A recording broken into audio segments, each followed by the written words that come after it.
Hello bachcho, let us see the question. So this is the question says, consider the following table regarding interhalogen compounds of the type XYN। तो हमको interhalogen compounds को consider करना है यहाँ पे जो table में भी हमें दिया गया है, जहाँ पर interhalogen compounds में जो central atom है this X और जो side atoms है वो है Y। कहा गया है यहाँ पे where Y is more electronegative than X। यहाँ पे डेफिनेशन भी में ये होता है जो इंटरहैलोजन कंपाउंड्स होते हैं उसमें क्या होते हैं, जो साइड एटम्स होते हैं it should be more electronegative than the central atom. तो हमको टेबल बनाई गई जहाँ पे पहले टेबल में कहा गया है value of N for the respective interhalogen compounds. ठीक है, कि इंटरहैलोजन कंपाउंड जो बनेंगे हमारे वो हमारे क्या हो सकते हैं, ट्राईहैलाइड्स हो सकते हैं, पेंटाहैलाइड्स हो सकते हैं या सेप्टाहैलाइड्स हो सकते हैं। ठीक है ना, फिर उनकी वैल्यूज दी गई P1 P2 P3 के टर्म्स में। Total number of D orbitals जो यूज किए जा रहे हैं इन हाइब्रिडाइजेशन ऑफ सेंट्रल एटम वो हमको दिया गया है P1 के लिए जो हमें दिया गया है दैट इज 1, P2 के लिए Q1 दिया गया है और P3 के लिए Q2 दिया गया है। और इनकी पोलैरिटीज भी दी गई हैं कि जो हमारा पहला जो इंटरहैलोजन कंपाउंड होगा वो पोलर होगा, प्लेनरिटी प्लेनर होगी, और सेकंड भी पोलर होगा, ये नॉन प्लेनर बनाएगा, थर्ड क्या होगा नॉन पोलर होगा और ये नॉन प्लेनर होगा। तो क्वेश्चन में कहा गया है कि according to the given information हमको यहाँ पे P1 P2 P3 और Q1 Q2 की वैल्यू फाइंड करनी है। देन यहाँ से हमको इस एक्सप्रेशन की वैल्यू फाइंड करनी है कि P3 minus P1 divided by Q1 plus Q2 multiplied by P2। ठीक है ना बच्चों, तो स्टार्ट करते हैं। यहाँ पे सबसे पहले हम देखेंगे क्या इंटरहैलोजन कंपाउंड्स। यहाँ पे क्या लिखा हुआ है, यहाँ पे थोड़ा सा जो कट हो गया है वो यहाँ पे लिखा हुआ है value of respective interhalogen compounds. ठीक है ना, क्या लिखा है यहाँ पे INTER। ठीक है, value of respective interhalogen compounds. अगर हम बात करें इंटरहैलोजन कंपाउंड्स कैसे दिए गए हैं, यहाँ पे XYN टाइप के दिए गए हैं जहाँ पर क्या है जो इलेक्ट्रोनेगेटिविटी है या जिसको हम I से लिखते हैं, electronegativity of Y is greater than electronegativity of X। ठीक है, ये बात हम ध्यान रखेंगे। तो अगर हम बात करें यहाँ पे कौन कौन से हमारे जो है इंटरहैलोजन कंपाउंड्स हो सकते हैं, जैसे हमारे पास होते हैं ये XY3 टाइप के हो सकते हैं, XY5 टाइप के हो सकते हैं और XY7 टाइप के हो सकते हैं। ठीक है ना, XY3 टाइप की अगर बात करें तो यहाँ पे हमारे पास कौन कौन से होते हैं, जैसे हमारे पास ClF3 है, क्लोरीन ट्राईफ्लोराइड, BrF3 है। ठीक है ना, और हमारे पास क्या होता है जैसे ICl3 बन गया, ऐसे हमारे एग्जाम्पल्स हो सकते हैं। पेंटाफ्लोराइड्स पेंटाहेलाइड्स की बात करेंगे इट फॉर्म्स जैसे कि BrF5 हो गया, BrF5 हो गया। ठीक है ना, IF5 हो गया, जैसे ClF5 हो गया।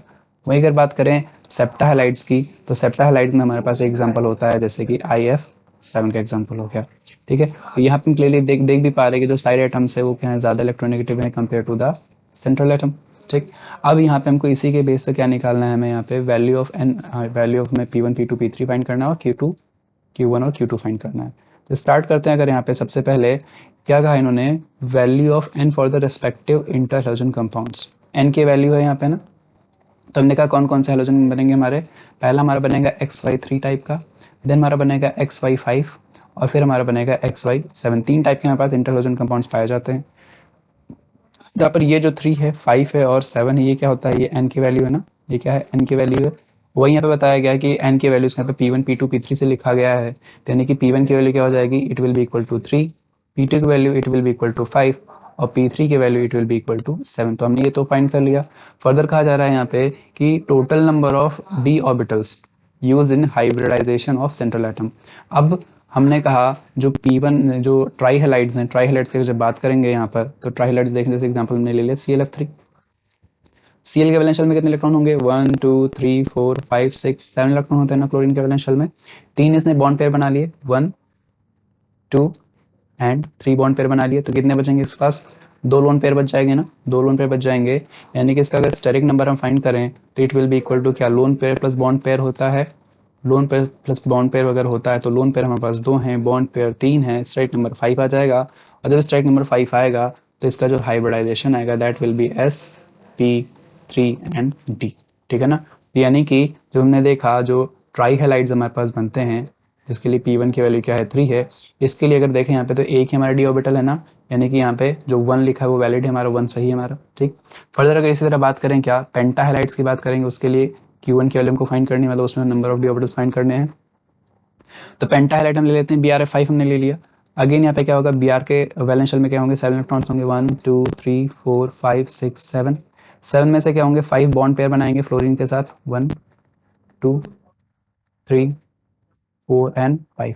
5 तो बॉन्ड पेयर हो जाएंगे और एक हमारे पास क्या हो जाएगा, लोन पेयर हो जाएगा। यानी कि यहाँ पे जब स्टेरिक नंबर फाइंड करेंगे it will be equal to lone pair plus bond pair.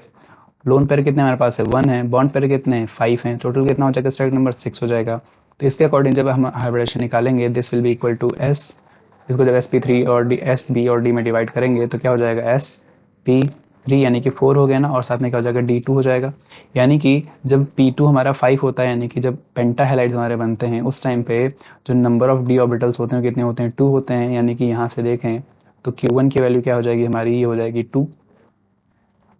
In the similar manner हम क्या करेंगे, यहाँ पे जो है सेप्टा हैलाइड्स हैं, जो सेप्टा हैलाइड्स हैं यहाँ पे, ठीक है ना, जिसको हम हेप्टा हैलाइड्स बोल सकते हैं, इसके लिए जब हम निकालेंगे यहाँ पे number of D orbitals, example हमने ले लिया IF7 का, तो IF7 में देखेंगे सेंट्रल एटम आयोडीन होगा, वैलेंस शेल में कितने इलेक्ट्रॉन्स होंगे, 7 होंगे, 1 2 3 4 5 6 एंड 7। ठीक है, कितने जोड़ने हमें, 7 हैलाइड जोड़ने हैं यहाँ पे, 1 2 3 4 5 6 7। मैं यहाँ पे ज्योमेट्री की बात नहीं कर रहा हूँ कि उसका इससे कोई रिलेवेंस नहीं है, बस यहाँ पे क्या हमको हाइब्रिडाइजेशन निकालना है उस, क्योंकि यहाँ पे हमको Q1 Q2 जो ये नंबर्स दिए P1 P2 P3 Q1 Q2 की वैल्यू निकाल ली। तो यहाँ पे अगेन यहाँ पे स्टेरिक नंबर निकालेंगे तो loan pair plus bond pair होता है, lone pair plus bond pair होता है। यहाँ पे तो कोई लोन पेयर हमें दिख नहीं रहा है, ये तो 0 हो जाएगा। बॉन्ड पेयर कितने हैं, 7 है, यानी कि कितना स्टेरिक नंबर आ गया, 7। इसको जब SP D और F में डिवाइड करेंगे कितना हो जाएगा, SP3 और D कितना हो जाएगा, 3 हो जाएगा। ठीक है ना, 3 3 6 1 7। यानी कि यहाँ पे देखें दिस इम्प्लाइज, यहाँ से हम Q2 की वैल्यू कितनी आ जाएगी हमारे पास, this will be equal to 3। Q2 कितना आ जाएगा, 3 आ जाएगा। तो हमने सारी वैल्यूज निकाल ली हैं। P1 हमारे पास कितना है, 3 है, P2 कितना है, 5 है, P3 कितना है, 7 है, Q1 कितना है, 2 है, और Q2 कितना है, 3 है।